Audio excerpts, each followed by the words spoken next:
अत्यागे योग मार्गो ही त्यागोपि मनसैव ही यमादयस्तु कर्तव्या सिद्धे योगे कृतार्थता। योग शास्त्र में प्रवेश करने से पहले यह समझना जरूरी है कि सन्यास का अधिकारी कौन है। शास्त्र में किन लोगों को सन्यास ग्रहण करने का अधिकार है और किन लोगों को सन्यास ग्रहण करने का अधिकार नहीं है, यह समझना बहुत जरूरी है। तब योग मार्ग अपने को समझ आएगा। तो सबसे पहले चारों वर्ण में से केवल ब्राह्मण को सन्यास ग्रहण करने का अधिकार है। क्षत्रिय, वैश्य, शूद्र ये तीनों वर्ण के लोग सन्यास ग्रहण नहीं कर सकते। स्त्री तथा वो व्यक्ति जो चारों वर्ण के बाहर आता है, धारो के ऐसा कोई फॉरेनर है जो ना ब्राह्मण है, ना क्षत्रिय है, ना वैश्य है, ना शूद्र है, वो चारों में से कुछ भी नहीं है, तो हर वो व्यक्ति जो इस चारों वर्ण से बाहर आता है और जितने भी स्त्री हैं, इनको सन्यास ग्रहण करने का अधिकार नहीं है। ऐसा जीव सन्यास नहीं ले सकता जो अपने माता पिता की एकमात्र संतान है। ब्राह्मण भी अगर अपने माता पिता का इकलौता बच्चा है तो वो ब्राह्मण भी सन्यास नहीं ले सकता, उसको सन्यास लेने का अधिकार नहीं है। क्योंकि हर एक जीव के माथे तीन प्रकार के ऋण होते हैं। सब खास करके जो घर का बड़ा बेटा होता है या घर का जो मुखिया होता है, उसके माथे तीन प्रकार के ऋण होते हैं, तीन प्रकार के कर्ज होते हैं, जिनको चुकाए बिना आप सन्यास ग्रहण नहीं कर सकते। पितृ ऋण, देव ऋण और ऋषि ऋण, ये तीन प्रकार के ऋण हर एक व्यक्ति को, खास करके घर के बड़े को या बड़े बेटे को चुकाने जरूरी है। पितृ ऋण यानी माता पिता का तथा अपने पूर्वजों का। जब तक अपने माता पिता हैं तो वो अपने पूर्वजों का श्राद्ध करेंगे, और माता पिता के हरिशरण होने के बाद घर का जो बड़ा बेटा है या इकलौता बेटा है, वो अपने माता पिता का और पूर्वजों का श्राद्ध करेगा। अगर जो वो सन्यास ग्रहण कर लेता है तो उसको पितृ ऋण का दोष लगता है। उनका श्राद्ध करेगा कौन? इकलौता बच्चा है वो, अगर जो सन्यास ग्रहण कर ले तो उनका श्राद्ध करेगा कौन? तो पितृ ऋण का अपने को दोष लगता है। फिर दूसरा आता है देव ऋण। देव ऋण यानी जिन जिन देवताओं के कारण अपना भरण पोषण या पालन पोषण होता है, उन देवताओं का ऋण यज्ञ के द्वारा चुकाया जाता है। अमुक अमुक अपन यज्ञ करते हैं अपने। अभी तो खैर यज्ञ का प्रकार बहुत कम हो गया है, बाकी नहीं तो पहले अपने लौकिक दिनचर्या में भी अपन यज्ञ करते थे। सूर्य के अपन यज्ञ करते, पुष्टि भक्तों के लिए लागू नहीं पड़ता, लेकिन अन्य संप्रदाय में और अन्य लोग जो वैदिक मार्ग है और जो वेद का अनुसरण करते हैं, जो कर्म मार्ग का अनुसरण करते हैं, वहां पे यज्ञों के द्वारा देवताओं का ऋण चुकाया जाता था। अमुक अमुक प्रकार के यज्ञ हैं, अमुक अमुक अपने षोडश संस्कार के समय यज्ञ करने में आता है, तो उन यज्ञों का पालन अपने को, उसके द्वारा अपन देव ऋण चुकाते हैं।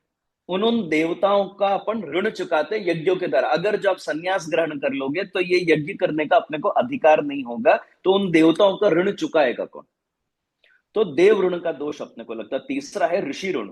जिस ऋषि के पास है, जिस गुरु के पास अपन ने विद्या प्राप्त करी है, वो विद्या जब तक आप किसी और व्यक्ति को नहीं दे दो, तब तक आपके माथे ऋषि ऋण रहता है।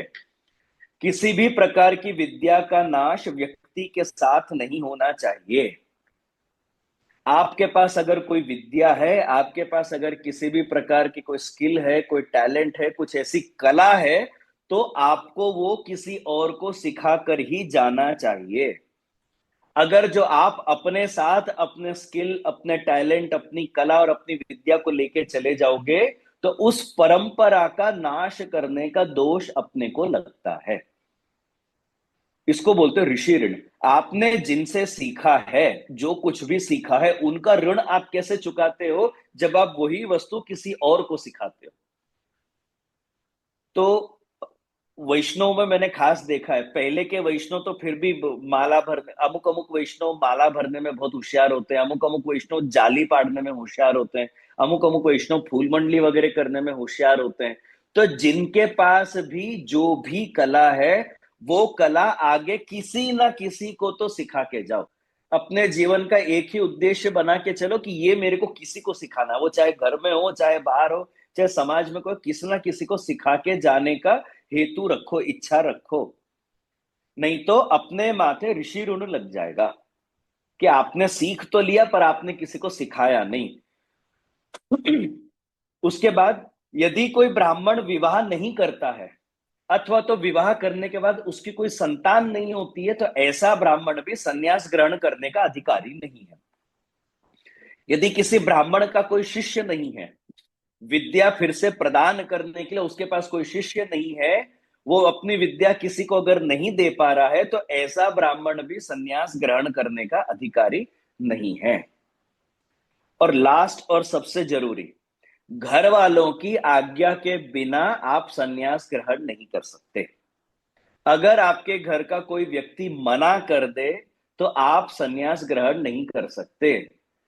जो अपन को टीवी में फिल्मों में आप देखते हो, संन्यास वैसे ग्रहण नहीं होता कि भाई घर वाले सब सो रहे हैं, अपन ने रात को बैठ के अपना बोरिया बिस्तर बांधा, सबको दंडोत किया और अपन अपना पोटला लेके निकल गए। ऐसे संन्यास ग्रहण नहीं होता है। आपको घर वालों की आज्ञा लेनी जरूरी है। घर का कोई व्यक्ति अगर आपको मना कर दे कि नहीं आप जा सकते, तो आप संन्यास नहीं ग्रहण कर सकते। आप महाप्रभु जी के जीवन चरित्र का विचार करो। जब महाप्रभु जी को संन्यास ग्रहण करना था तो अक्का जी आज्ञा नहीं दे रहे थे, तो महाप्रभु जी ने क्या किया, खुद ही के घर में आग लगा दी।